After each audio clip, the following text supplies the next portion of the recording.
દિવાળી પર રિલીઝ થશે Singham again. Director Rohit શેટ્ટીએ કર્યું કન્ફર્મ.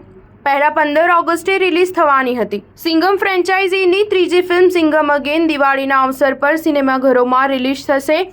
મેકર્સ દ્વારા આ વાતની પુષ્ટિ કરવામાં આવી છે. ફિલ્મના નિર્દેશક રોહિત શેટ્ટીએ સોશિયલ મીડિયા પર એક પોસ્ટ શેર કરીને આ માહિતી આપી હતી. અગાઉ આ ફિલ્મ 15 ઓગસ્ટે રિલીઝ થવાની હતી, પરંતુ મેકર્સે રિલીઝ ડેટ બદલી નાખી.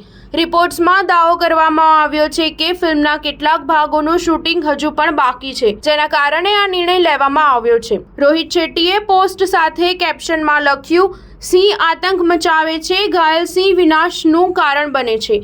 આ દિવાળીએ થિયેટરોમાં ફરી મળીશું. અજય દેવગને ગુરુવારે જ આ વાતની પુષ્ટિ કરી હતી. આગામી ફિલ્મ ઔરો મેં કહા દમ થાના ટ્રેલર લોન્ચ ઇવેન્ટમાં અજયને ફિલ્મ સિંઘમ અગેન વિશે પૂછવામાં આવ્યું હતું. તેના પર તેમણે કહ્યું હતું કે મને ફિલ્મની રિલીઝ ડેટ વિશે કંઈ ખબર નથી. જે ફિલ્મનું શૂટિંગ ચાલી રહ્યું હતું તે હજુ પૂર્ણ થયું નથી. અમુક શૂટિંગ બાકી છે, તેથી અમને કોઈ ઉતાવળ નથી, કારણ કે ઉતાવળમાં કામ બગડી જાય છે. જ્યારે અમે તૈયાર થઈશું ત્યારે અમે રિલીઝ કરીશું. સિંઘમ ફ્રેન્ચાઇઝીની ત્રીજી ફિલ્મ સિંઘમ અગેનમાં રોહિત શેટ્ટીની કોપ યુનિવર્સના ત્રણેય હીરો એક સાથે જોવા મળશે. તેમના કોપ યુનિવર્સમાં સિંઘમ, સિંઘમ રિટર્ન, સૂર્યવંશી અને સિમ્બા ફિલ્મોનો સમાવેશ થાય છે. આ ફ્રેન્ચાઇઝીની પહેલી ફિલ્મ સિંઘમ હતી, જે 2011માં રિલીઝ થઈ હતી.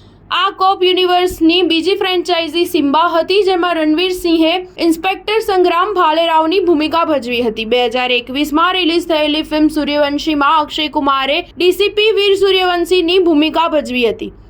સિંઘમ અગેન પહેલા રોહિતના કોપ બ્રહ્માંડના ત્રણેય અધિકારીઓ સૂર્યવંશીમાં સાથે જોવા મળ્યા હતા. સ્ટાર ન્યૂઝ 7 હંમેશા સચ્ચાઈની સાથે.